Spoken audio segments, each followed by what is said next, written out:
My name's Chris Bathgate. I'm a Michigan singer-songwriter, and we're at the Lansing River Walk. And the day it hangs upon my shoulder. And what do I want listeners to get out of my music? I sort of see it like this. I code things a lot, so that it's sort of like, have you ever seen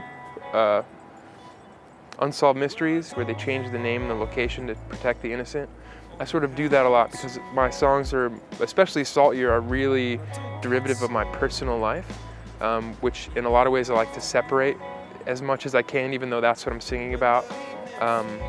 So in a sense, I sort of feel like I'm putting this catalyst out into the world, and that people are allowed to interact with it and engage with it and bring it into their life on their own terms.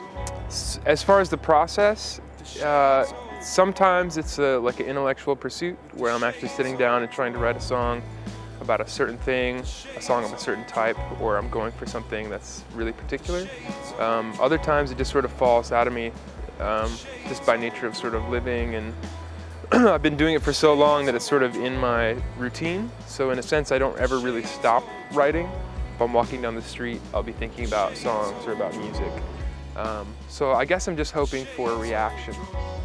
I don't know if it's necessarily one that should be in line with how I react to that music, but I just want it to be something. I want people to have an emotional or intellectual reaction to what they're listening to. You can't describe the emotion to someone and have them feel it. You have to describe the conditions in which that emotion exists, and then they'll feel it. So that's sort of what I'm going for, but sort of on my own terms of coding.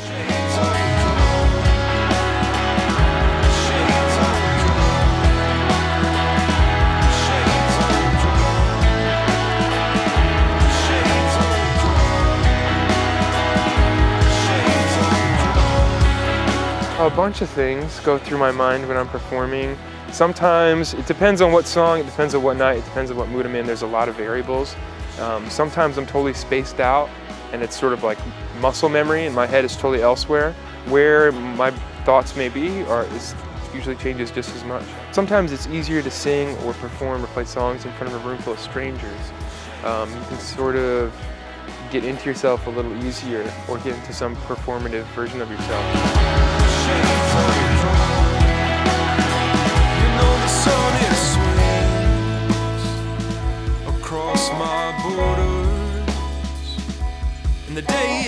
Being descriptive isn't necessarily important in lyric writing for me. It's more about trying to accurately express what I'm feeling at that time or represent an idea or emotion or a story as accurately as possible. As if cornered